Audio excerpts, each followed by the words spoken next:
Hey, I'm Nicole, your host of the Work, Wealth, and Travel podcast.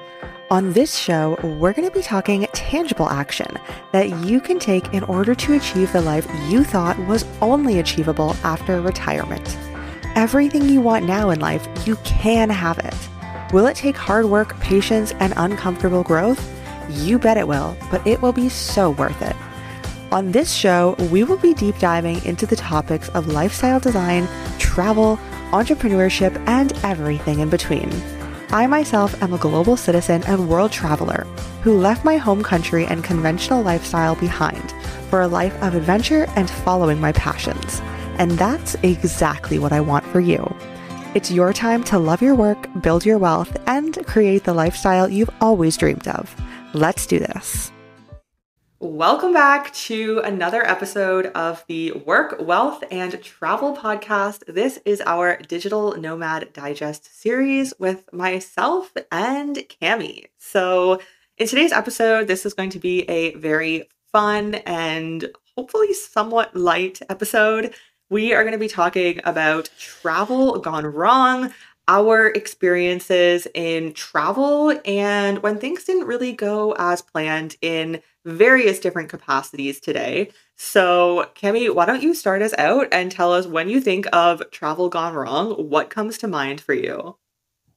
Yeah, so as we were talking, the very first story that comes to my mind is when I was living in Bali from 2019 to 2020. I did a 2-week travel in Thailand with my friend, and it was very much like beach and party, like staying up until really late. And then in Thailand, I don't know if you've ever been, I think you have, they have like those buckets of that are like €1, and then you drink so much. And yeah, it was just like, I remember being so not okay in that trip. But anyways, and I remember that I think it was either on the New Year's Eve or like one day. Yeah, I think it was like about to become 2020 or something like that.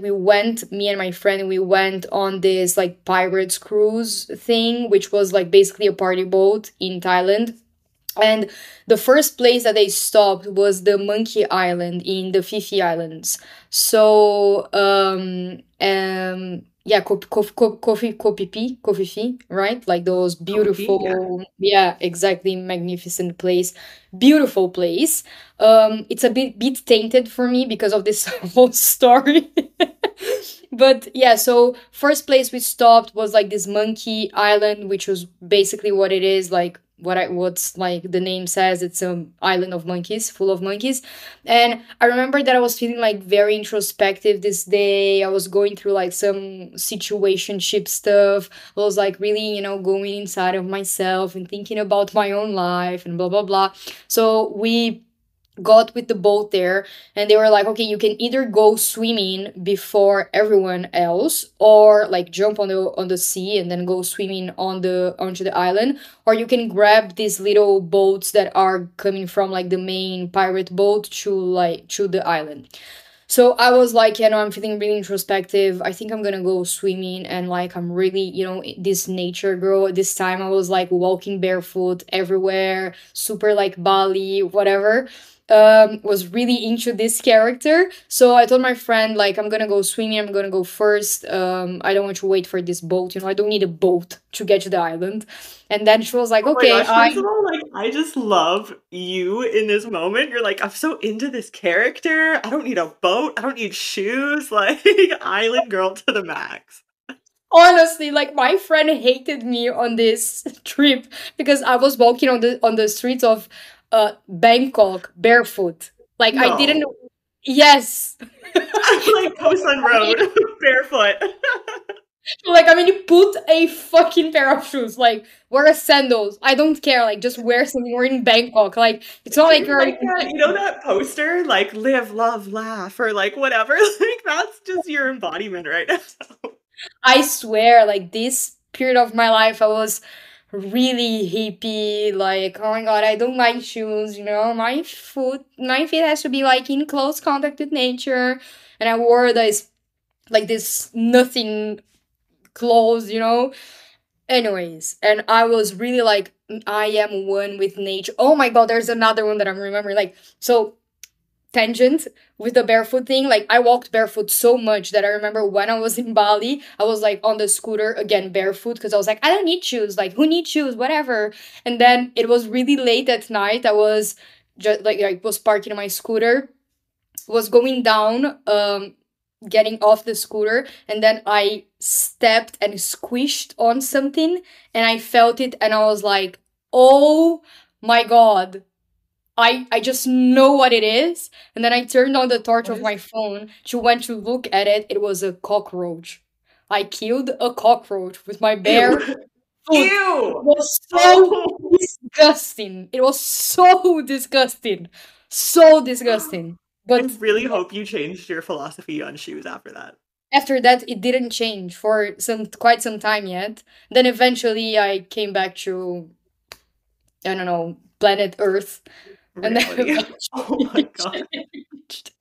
But yeah, so this is just a little tangent about the barefoot story, but this is not the story. So ended up going and swimming on the island and everything. And I was like, got there, I was one of the first ones that got there, and full of monkeys and everything. There were already tourists like taking photos of the monkey, running the monkeys, like running after the monkeys and everything. And I was like looking at that, and I was like, oh my god, this is such an exploitation of monkeys. And like, because like in a sense it's kind of weird, and like Yeah, people I agree feeding with the you. monkeys and like going to this island just to like annoy the monkeys and everything. So I was feeling really bad. I wasn't feeling aligned with that, and at the time I think I was still vegetarian, so I was very like, oh my god, the animals, blah blah blah. And it really, like, I still don't agree with whatever was happening in that island. But anyway, so I wanted to remove, quote unquote, myself from that situation and like that experience. So I took a seat like on a rock far away from everyone else. So I was just like sitting there and like waiting for everyone to do their thing, take their photos with the monkeys. I didn't want to engage with the monkeys. I wanted to like respect their space and respect their privacy. Like, I think I was the only single human in that island that wanted to respect the monkeys, okay? And this is really important to state because I will be the only human in that island that got fucked that day. So it's really important to state this. So anyway, so I was sitting like back on the island, like by myself, on a little rock. And then out of nowhere, this mama monkey comes and she sits close to me with a baby monkey on her lap. So she was like, it was the cutest thing. Like, she was there sitting next to me with this baby monkey in front of her. So she was holding a baby. And I was like, so I looked to my right. I was like, oh my god, this is so cute. Like, I'm such an enchanter of the monkeys. Like, they come to me even when I don't. Even when I'm Enchanter not. of the monkey. I was living in another reality, honestly. I was We know. like, anyway, so this mama monkey, she like was on my right side, and then she went like from behind me and sat even closer to me on my left side. She was so close to me that I could almost touch her. And I looked at her and I went like, oh, this is so cute. And then like I looked at her and smiled. And apparently there are two things that you can't do when you're close to monkeys. You can't look them in the eyes and you can't smile because they think you're hissing at them and like threatening them. I did So not know that. I don't know. Yeah, well, me neither, because otherwise I wouldn't have done it with a monkey so close to me. She flipped, like when I went like, "Aw," like this, and I didn't even touch her. I didn't even like approach her or lean like towards her. She flipped. She hissed at me, and then she grabbed my bikini bottom. She beat my hand, and she pulled my bikini bottom down. And then I screamed really, really loudly in the middle of the island, like ah! And then everyone turned to me. And then the scene that my friend described was that there was a monkey on my hand, and half of my bikini was down, so I was practically naked with this monkey on my hand, and she wouldn't let go. So eventually, like I went like this with my hand, and then it let go, and then it stopped and everything. But honestly, my friend, she was like, Camille, she humiliated you in the middle of the beach because she like, you know, I think it's a sunscreen like that's like copper filled copper, I don't know, Copper that tone? has like the little baby bottom like Yeah, pulls yeah. down. That was me on the beach, but I was not a baby. I'm like a full grown human. And the thing that was pulling it down was a monkey. Everyone saw like me practically naked, like with a monkey on my Oh my hand. And it was so, and at that time like was really, I was living out of my savings. I didn't want to go to the, doctors. So No, please like, tell me and you then went to like, the doctors and got like a rabies shot, please. no, I did. So I did. So, but Okay. for at some point, like between the moment that I got, because like it was bleeding and there were marks of the like of the teeth of the monkey on my hand. But and then like I spent, I don't know, the entire day thinking like, ah, should I go, should I not, should I go, should I not? And then I remember googling like rabies, like percentage of people that live. And then Google said that like from all of the people that got rabies ever, there was just one person that survived. So I was like, you know what? I don't think I'm taking my chances. So yeah, I eventually went to the little like hospital thing.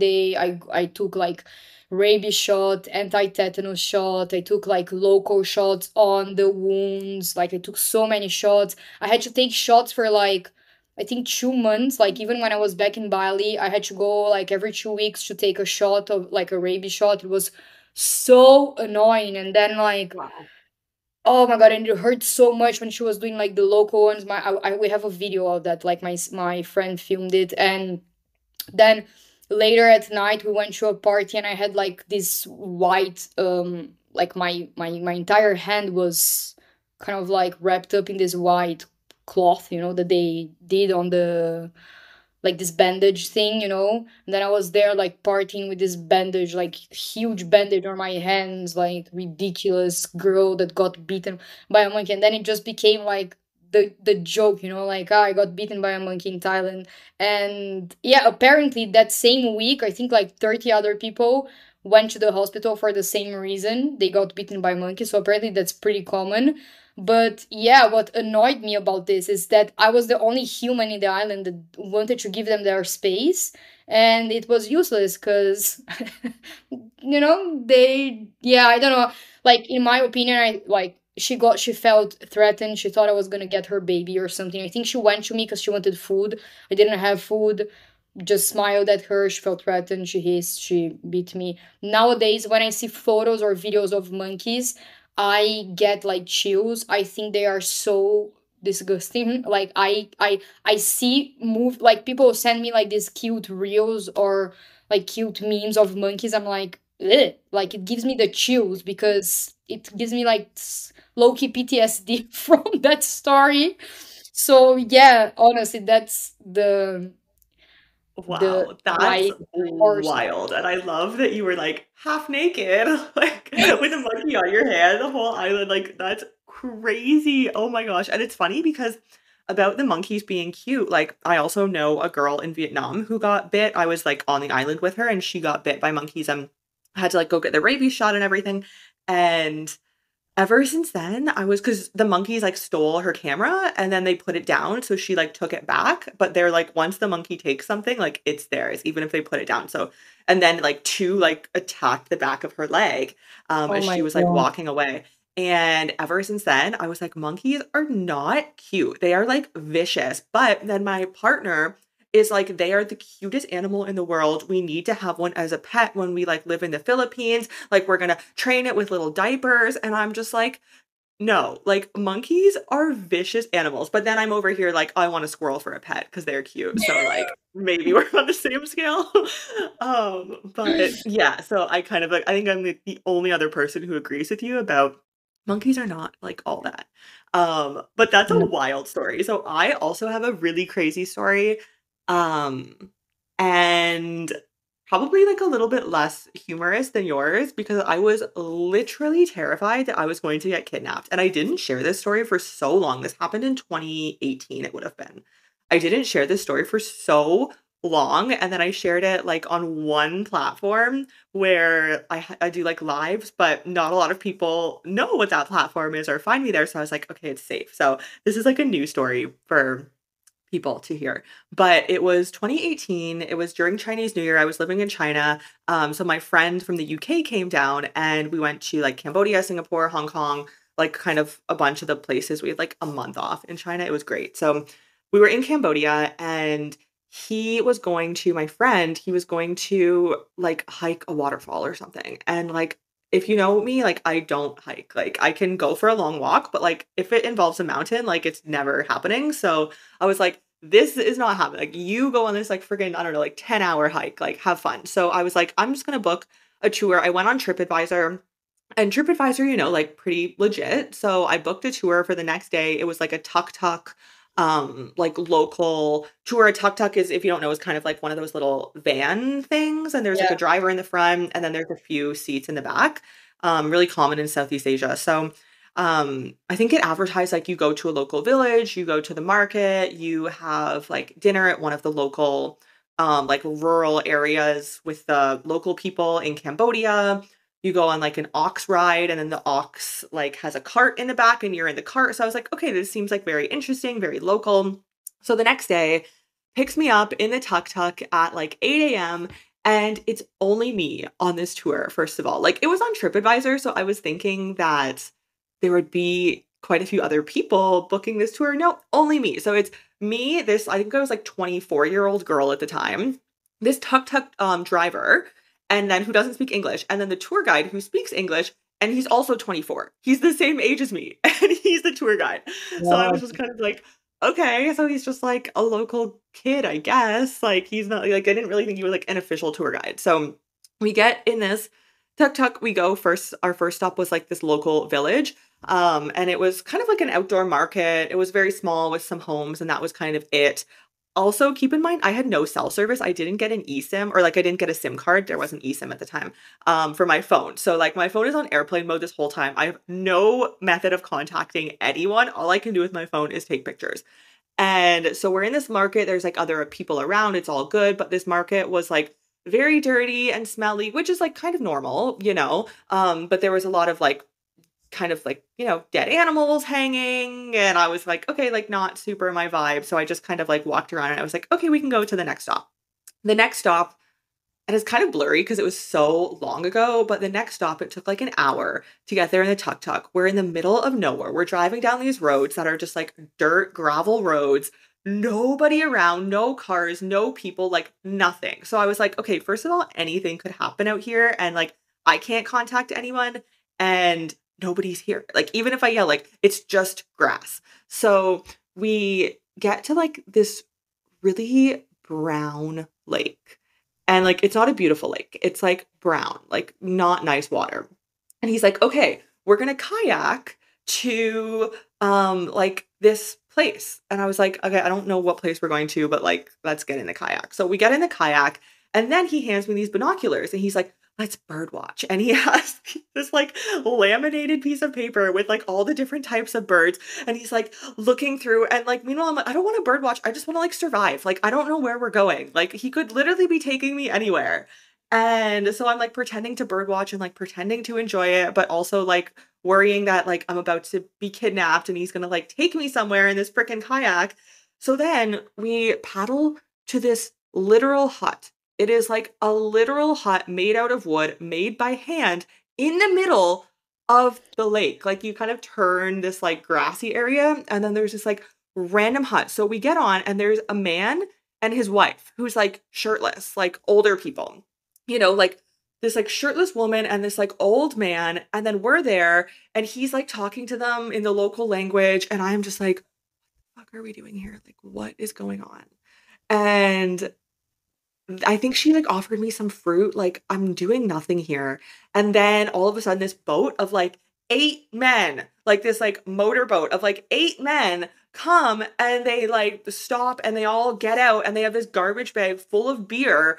And like these 8 guys are like talking to the man who like owns this hut or something. Like, I have no idea what's happening. And so to the tour guide, I was like, I want to go. Like, we need to go. Because I was just like, what the fuck is happening? But like they had no interest in me. Like I think they were just there to like drink the beers with this guy. But I was like, why is there like there's like 12 men now here and like me and this one like shirtless woman? And I was just like, I don't know what's happening. So I was like, okay, like we need to go, we need to go. So he was like, okay, so we left. We continued bird watching on the way back. I was like, we better not like dump this kayak because it was like the water was like so dirty and brown, like really not great. So we get back to land, thankfully, and then he's like, okay, now we're gonna go for lunch. We're gonna go to this like local village. So we like talk a little bit more, and there's this, it's like a local village in quotes because it wasn't really a village. It was just like a row of like 20 huts. And that was kind of like, I guess, the village. And so we go to this one hut and there is like lunch prepared. There's a hammock, you know, he's like, oh, like eat, like try the local food. And then the, I guess, like community leader guy, he's like, I'm the leader. He's like, oh, it's so great to meet you. And he speaks English, which I was like, oh, wow. He's like, yeah, like I work at schools. I help kids. I teach them English. Like I'm the like leader of this community. And he's pretty young, like 35 maybe. And then he starts being like, oh, I'm having an anniversary party tonight with my wife. You should come. And then he's like winking at me, like, wink, wink, you should come and bring your friend. It's going to be a fun party. Wink, wink. And I'm just like, yeah, like, I'll ask my friend, like, having no intention of coming. And I'm also like, this is your anniversary party. Like, why are you hitting on me? If like you're celebrating. So it was just like weird vibes. And then I wanted to leave, and my tour guide was like, okay, I'm going to take a nap now. And so he gets in the hammock and takes like an hour nap. So I'm just sitting there like hoping I don't get kidnapped or something like doesn't happen while this guy's sleeping. And I was just like, where am I? Like, so then we go to the last stop, and the last stop was, I felt more safe because it was like kind of the ox ride. So the ox was just walking down the street carrying like this wooden wagon, which like sounds very like beautiful and idyllic, but like it hurt my butt because like it was just like bumping up and down on all these rocks, which like you don't think of when you book it. You know, you're like, oh, it's gonna be so beautiful. No, it was so painful. We go to this random lady's house, we start looking at her chickens and her plants. Like, you know, it's very local, so it's like everyone knows everyone, but it's like I don't speak the language, they don't speak English. I don't know, like, what the heck's happening here. And so we're just like, you know, like looking at the chickens. And then eventually he's like, okay, it's time to go home. And I was like, oh my gosh, like, I'm so thankful I did not get kidnapped. Especially the water part for me was like the scariest part of the day because I was like, anything could happen here. Like, I don't even know where I am. I'm like 2 hours away from the city. But yeah, I thankfully got home like, okay. But yeah, I don't know. I'm definitely gonna think twice, and I've never booked another tour from TripAdvisor. Oh my God, that sounds horrible. Like it sounds like an actual nightmare. Like the type of things that you dream of that you're like in despair. Oh my God, that sounds so like I would, oh my God, like horrible, horrible, horrible. I would be desperate, like for sure, especially the water thing with like the man, and you're like, oh my God, that's so like it produced anxiety inside of me. Without me even being there, I can't even imagine like a new without the cell phone and everything. Yeah. Like that's The cell so phone was like definitely a mistake, but you know, I wasn't expecting to take this tour, and we were just in the city, and everywhere has Wi-Fi, like all the restaurants. We were in Siem Reap, so you know, like everywhere has Wi-Fi. But then you go to the countryside, and I was like, I was not even expecting to take this tour. And then like the whole time I was just like, don't get kidnapped, don't get kidnapped. I kept like mentioning my friend who's a guy and like, oh yeah, like my friend, he's gonna like meet me here, like, you know, like just trying to do everything I could, but it was, yeah, like a crazy story. that's horrible. Yeah. No, I don't know what what I would have done because I think that as women traveling by solo, although you weren't solo, but at that point you were, I think that like we have this programming that we have to be nice, you know, like the nice girl thing. So like I don't know, like when you see that the thing is just you, like I think my instant thing would be like, yeah, I'm not staying here, like I'm not going to on this tour anymore, you know, especially if it's only me, like I feel unsafe. But at the same time you're like, you know, get out, go do nice experiences, trust people, be nice, you're already paid, you know, instead of just like stating your needs. But that's so and then it puts you in like super random and uncomfortable situations. Like, for personally, I have never been in a situation of like that I felt unsafe in regards to like feeling like I would be kidnapped or like something worse even. But I know a lot of stories of women that were either like in a hostel and something weird happened, or like they were I would never couch surf in my life, honestly, but like they were couch surfing, and I don't know. So yeah, I don't know, there like, unfortunately, there are so many creepy people, but yeah, I don't know. It's Yeah, I know. I honestly haven't traveled solo like too much, but that was probably like my one experience. And I think, from their point of view, like they probably didn't, especially as men, like they don't think of it that way ever. But then like you say that story to any woman and it's just like, holy shit, no, like that is. But yeah, I think you're totally right. Like the whole being nice thing, like we always try to like be so nice and oh, it's going to be so awkward if I'm like, no, I don't want to go on this tour. But sometimes like, and I was pretty young too, but I feel like now I would be more like, okay, are more people coming on this tour? No, then like I'm gonna cancel. And even if I don't get my money back, like I'd rather be safe. And then the kicker is I got home and my friend didn't even go to the waterfall. He just sat by the pool all day because he didn't feel well. And I was like, are you kidding me? Like I almost just got kidnapped when I could have just sat by the pool. Like, yeah, that was the kicker. oh my god, I totally get that, but I don't know, as a woman, and also as someone who was born and raised in Brazil, I have safety as like one of the things that are constantly in my mind, for myself, for the people that I'm with, and also for my things, like my possessions.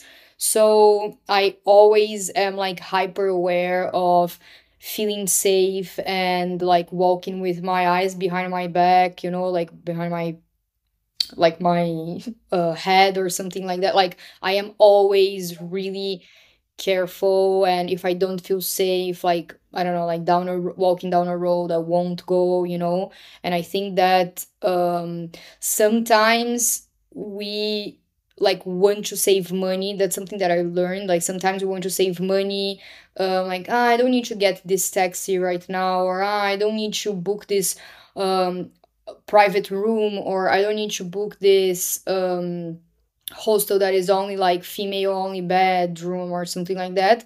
But I will never compromise like my safety. I will never save up on feeling safe just for like, I'd rather go on that and like owe money to the bank, honestly, than feeling unsafe. Like, I don't care. Safety is something that I really don't joke with. I remember that one day I stayed, when I was in, like, normally when I stay in hostels, I tend to stay in female only bedrooms, which is another thing on its own. Like, first, the fact that you have to have a female only bedroom is an absurdity, but whatever. And also, some hostels, like if you stay on a female only bedroom, it's more expensive than being in a mixed, which is just like completely messed up. But anyways, like, not going on that one, on that tangent. But I remember that I was in Portugal, in Lisbon, and I had to book like a 2 day or one, like 2 nights, kind of last minute hostel. So I couldn't find one that was only female bedroom. So I booked this one like random hostel that I was like, the reviews were good and it was well located. So, but it was like in a mixed bedroom.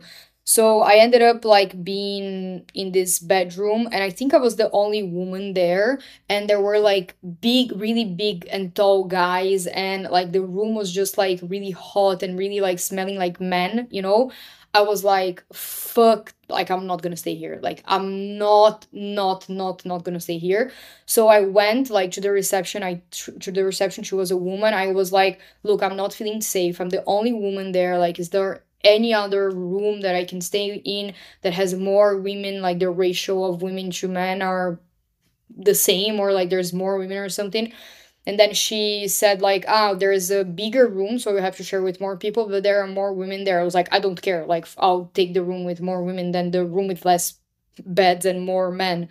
So yeah, so she was really nice. She switched uh me like with another guy, I think. I don't know. And the guy it was like an upgrade, quote unquote, because he was going for a room which had less beds.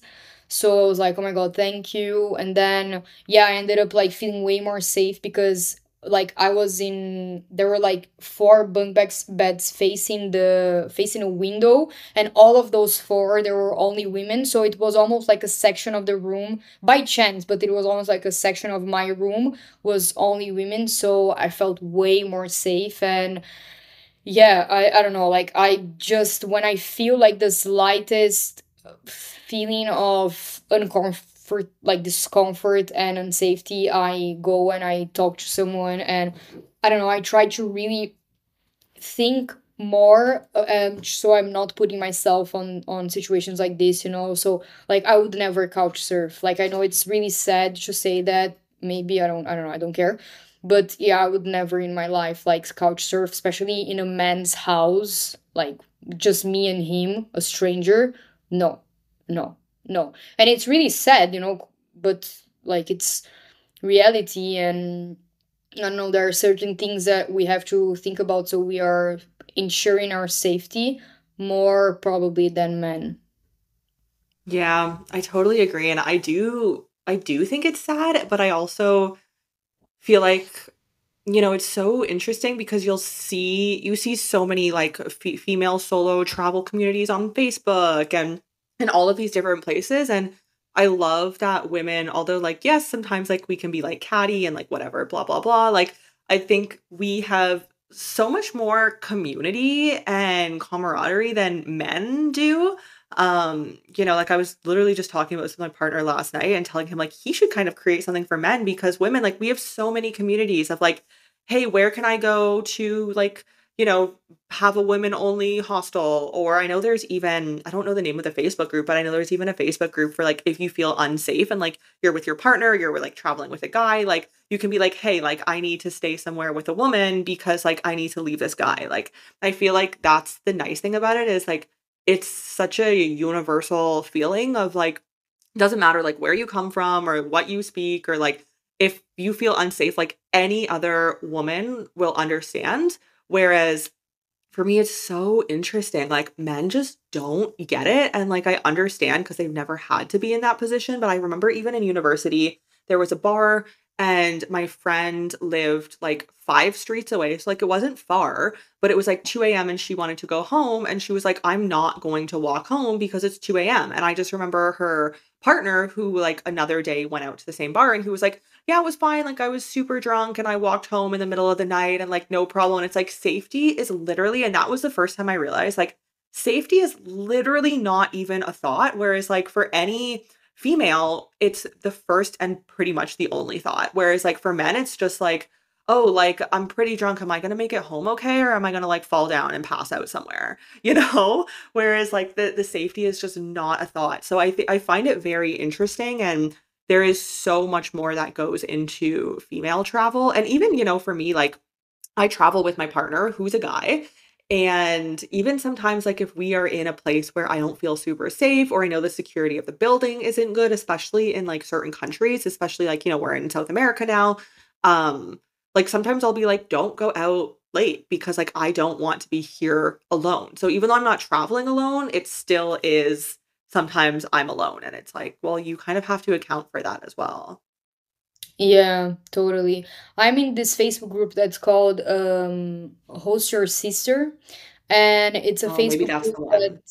yeah, like that you can it's really cool. Like you can basically, like if you're a woman especially and you're listening to this, I highly recommend you going in that group. You can either host a sister for free in your house, or you can be a guest in someone's place. So there are multiple people that post there like multiple times per day. I think they have almost like 500,000 or 300,000 people in that group. It's like huge. So a lot of people posting about like or like home swaps, they do a lot of that as well. So they post photos of it, they post the location, they post where they want to be in, a little bit of their story, and then photos of their apartment. And then it's really cool. And however, like there's so many stories of women that are like posting like urgent, and then like someone was assaulted, someone was harassed, someone is not feeling safe in a hostel. Like the other day I actually helped a girl that was staying in Hanya, and she was staying in a hostel. She was feeling really, really unsafe. She posted about it there, and she just wanted company. I ended up like giving her a ride into the airport. She wanted to sleep in the airport because she didn't feel safe spending the last night there. Like there was this creepy old guy that kept like asking for photos or like women on the like yours, can I remember you from my trip, like just I don't know. I don't know what happened in people's heads, honestly. Anyway, so but it's super nice to see like the people, like the women, they post this urgent, stories, and then how many women like go and they want to be there to help, and they want to be there as a community, like, and just be there for each other, which is something that I don't think men experience that much, especially when it comes to travel. And oh, I remembered another story actually, that one day I was I was in Portugal, and I went with this to spend Christmas with this guy. Like I already knew him, and he had a motorcycle, so he gave me a ride there. So we spent like Christmas and everything, and then eventually he had to leave, and he had to go to like Lisbon, and I was going down. So if he dropped me off, it would add like, I don't know, 1 hour to his already really long ride. So I was like, okay, whatever, I'll just like walk and take the bus. So we left, like we said goodbye and everything. So I went walking to the nearest city, but mind you, it was like the 26th of December, so like no, but like, and it was a really small village in Portugal. And but I was seeing like on Google Maps that the next bus would arrive at like 1:50. So I waited so I sat in front of it. There was like a little cafe that was open. I sat on it, and I was like waiting for the bus. And I told the woman like in the cafe, like, just making sure that the bus will come here at 1:50. She was like, no, it's not, like there's no buses coming here. And I was like, yeah, okay, whatever. She doesn't know what she's talking about. Like the woman that I didn't want to believe her, I was like, no, the bus has got to come because Google Maps saying that it's coming. So at 1:50, I crossed the street and I waited 1:50, 1:51, 1:52 until like I think 10 minutes have passed, and I was like, okay, I guess there's no buses. I guess I'm gonna like either I was like, I'm gonna hitchhike, or I'm gonna like try to walk until the other closest town, which was like a 2 hour, 3 hour walk. And then from there, I'm gonna try to get another bus. I don't know how I didn't like flip out of my mind. And then I started, doing the sign to hitchhike. No one would take me and anything. I started getting a little bit anxious, and then I started like calling my friends. I was like, oh my god, what do I do? Like, am I gonna be safe? Am I gonna make it back home and everything? And eventually I saw like this trailer parked, and I knocked on and it was a girl that had the trailer. So I knocked on the window, and the girl like pulled the window down, and she was like, yes, hi, and everything. And I was like, oh my god, I really need a ride. Like, where are you going? And she said, I'm going to Lagos, which was the exact same city that I was going back to. And I was like, oh my god, I really need a ride. I can't get a bus. Would you mind giving me a ride to Lagos? And then I could see it in her face. Like for 5 seconds, she was like hesitating. Then she was like, yeah, of course, like get on. And I was feeling safe because, like it was a young girl. So I was like feeling really okay. And then I got on her trailer. We ended up going back to Lagos, and she dropped me off. And in like, so from the point that I couldn't find the bus until the point that I was back in my home, it was like a period of like 1 hour. And I don't know how like it magically worked out, and it was even better than the taking the bus or anything. And she didn't charge me anything, of course, like it was a ride. I offered her food, she didn't want it. I was like, okay, thank you so much. And never saw her again. And she was really sweet. I made a really sweet connection with her. But yeah, like I was just feeling safe because it was a woman for sure. Don't know if it was a man, if I would have accepted, the ride. So there are certain things that you can't just like do.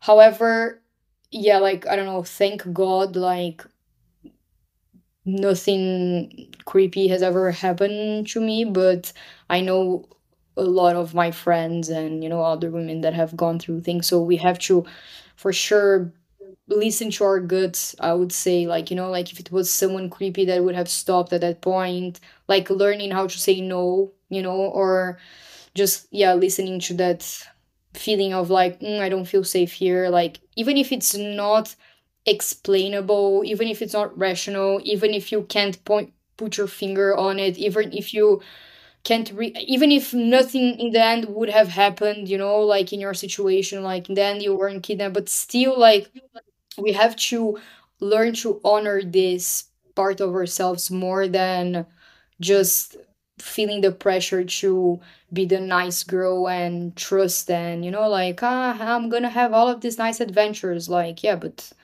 put your safety first, for sure, always.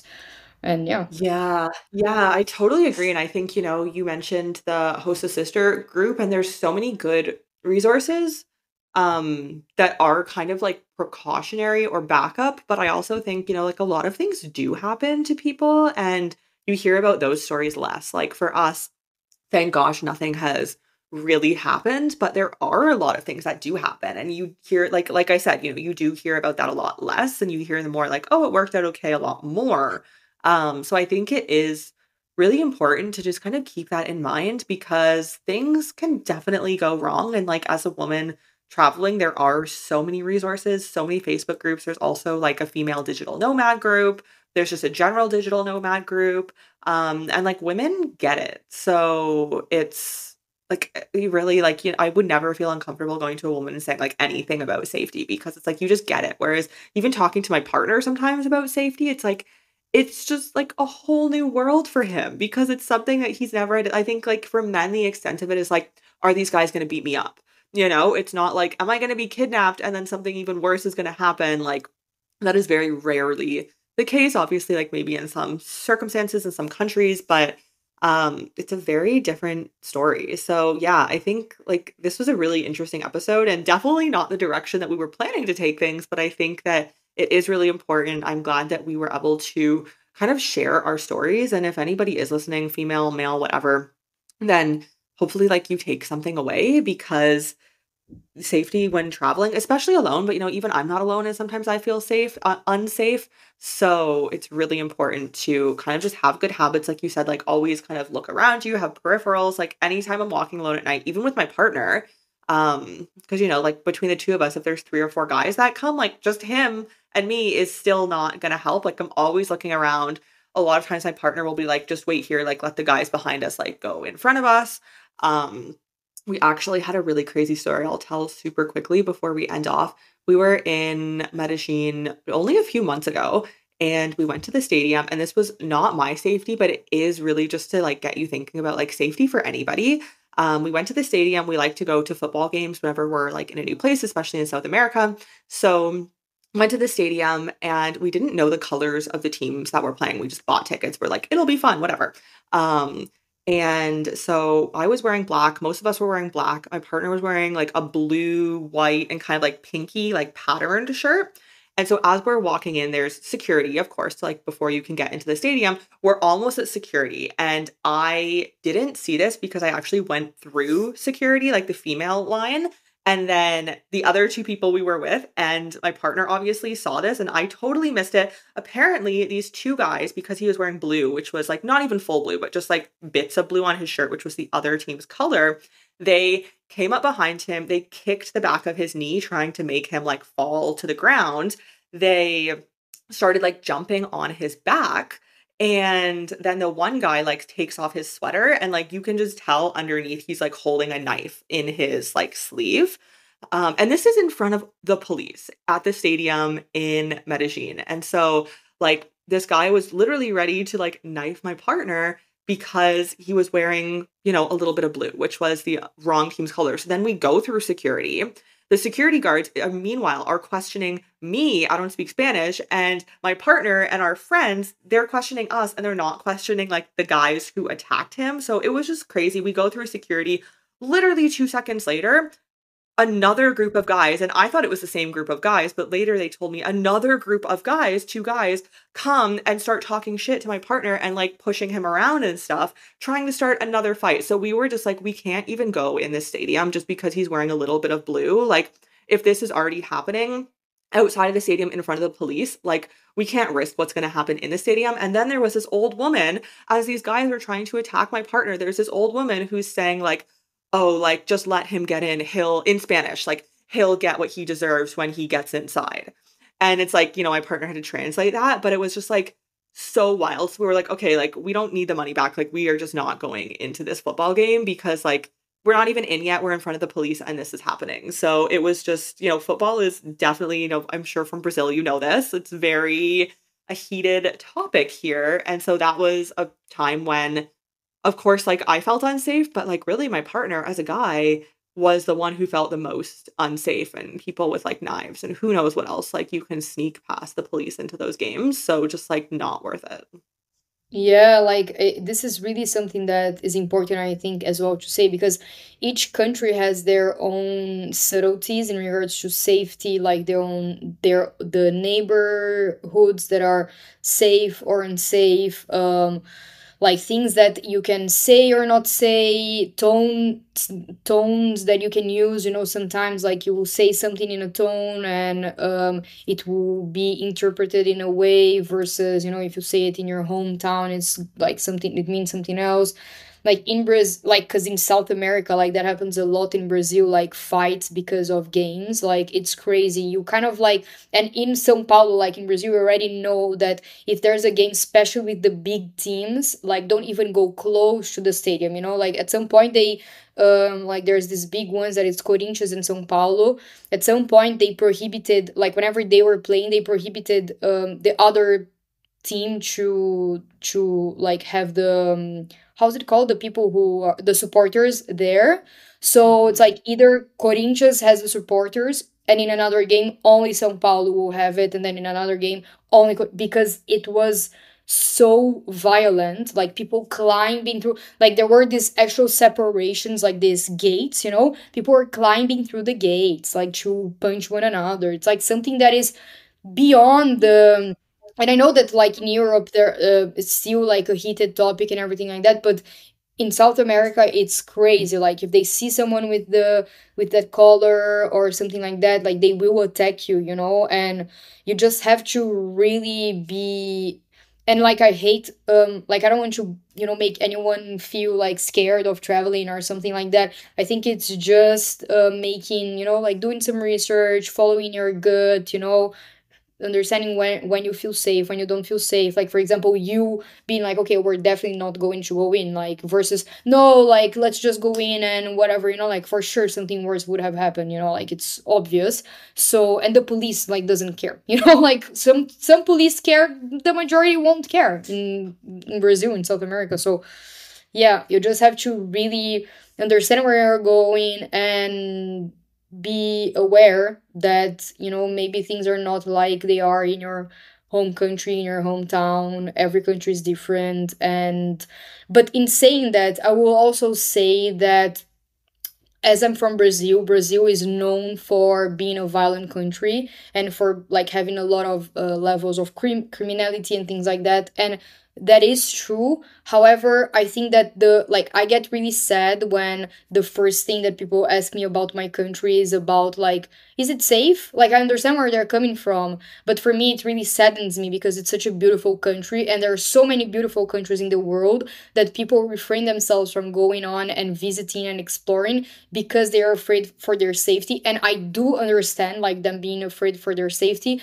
However, there's so much more of of a country than just like a safety or not, so yeah, I don't know. I also, although like I'm saying that safety is really important and you should go with your gut, of course, like before anything else, I think it's also important to like really go through misconceptions or the like preconceived beliefs of a country that is built, like about it, and just also make sure that you're safe, but also go explore. I guess that's my final conclusion of today's Yeah, episode. yeah, I think that's perfect. Like it really is a balance of going where you feel safe, like maybe, like a big game in Brazil or Colombia or like anywhere in South America, even like is not the best idea, but then also enjoying and having fun. And like maybe instead of going to the game, like going to a sports bar or something where, you can watch the game and like wear black or like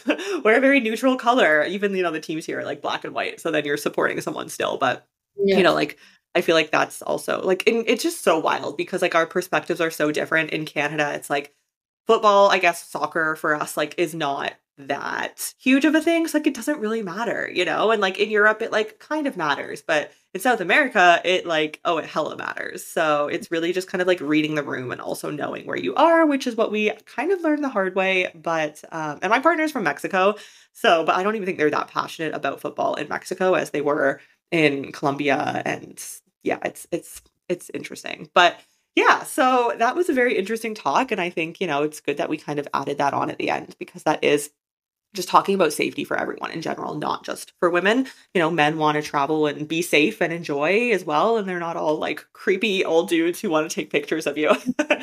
But yeah, that was a really fun episode. So let us know if you have any thoughts on this episode. You can message us on Instagram. We would always love to hear from you. All of our links are below, our social links, website, all of the good stuff is below. And we will see you next week, next Friday, for another episode of our Digital Nomad Digest segment.